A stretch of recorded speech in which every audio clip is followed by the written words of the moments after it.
What is going on, my savages? This is Savage Motoring, and this is my update video, finally. So crack open a cold one with your boy, and let's do some drifteroo stuff. Before I get too into it, I just wanted to tell you guys thank you.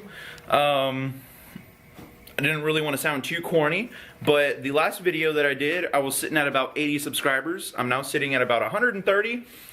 While that may not seem like a huge number, when you're a smaller channel, the 100 subscriber mark is definitely your first big accomplishment. When you hit 100 subscribers, you can go ahead and claim your custom URL. So obviously I chose youtube.com/savagemotoring. So that's definitely cool. But enough of that, we're gonna go ahead and talk about the drifteroo. Last video, I left y'all with starting the stitch welding on the front of the car. And to be honest, I really haven't done much since then, which is really the reason there's been a lack of videos.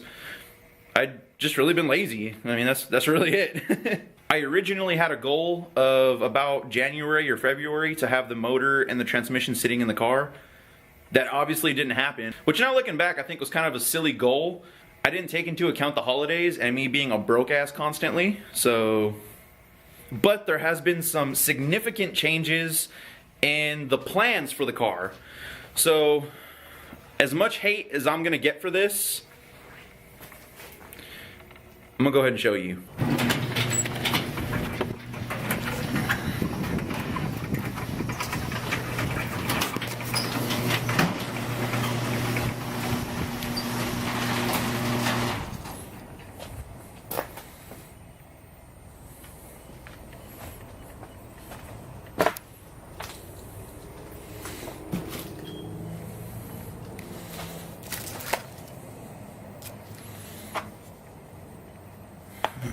Yeah, so we're not going LS anymore, and as much hate as I might get for that, you gotta think about it from my perspective. I got the engine, the harness, and the ECU for $300. It was out of a running vehicle, so it's a known good motor.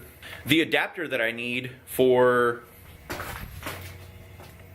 that transmission to the 1UZ is significantly cheaper than the adapter for that transmission to an LS. Another thing that kind of sucks when you're going LS with the 350Z transmission is you have to cut the bell housing off of the 350Z trans, and you have to get like a T56 bell housing. With the 1UZ, you don't have to do that. You just get a plate, it bolts to the 1UZ, it bolts to the CD009. The clutch kit is also significantly cheaper. The flywheel, the clutch, and the pressure plate are like $500, and that's for like a stage 2 or stage 3.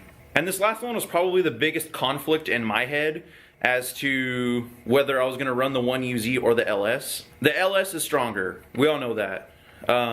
There's people that are putting down well over 1,000 horsepower on a stock bottom end, just a truck motor, a 4.8 or a 5.3. The 1UZ doesn't have that kind of following, but the 1UZ is still a very, very strong and a very capable motor. After a lot of really hard thinking, it really came down to the 1UZ may not be as strong as the LS, but it's still gonna surpass my power goals as far as strength. So after all that, that's what kind of made me decide to go with the 1UZ. For the sake of talking your ear off about the fucking 1UZ and what V8, my fucking dick swinging everywhere and shit, I'm gonna show you really the only other update that I've had for the car, and that's the rear diff. Since the last video, I also dropped the rear subframe out of the car, and I bought that 350Z diff. For me, I think the 350Z diff was probably the best choice. They're plentiful, they're pretty cheap. I paid 150 bucks for this, and it's a factory LSD rear diff. Ultimately, I would have liked to have had an open diff and buzz it.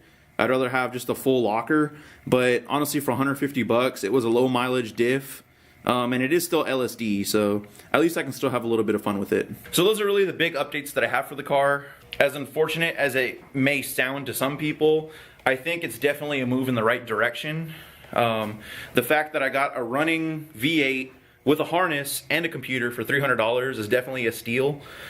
Like I said, the adapter for the transmission is a lot cheaper, and now I have a rear diff. I feel extremely motivated on the car right now. The weather is also warming up, so I really do plan on being out here a lot more often. I really didn't want to be out in the garage because it's been like negative fucking titties degrees outside. So I'm sorry guys, I don't mean to bore you by just talking and just kind of pacing back and forth in the shop.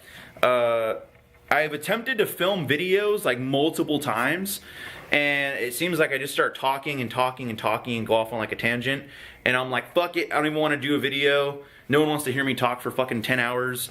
But if I don't do a video now, I'm never gonna do a video, and it's gonna kind of get me back in the motion of doing a video. So stay tuned. I might make a video next week, I might make a video next year. I don't fucking know.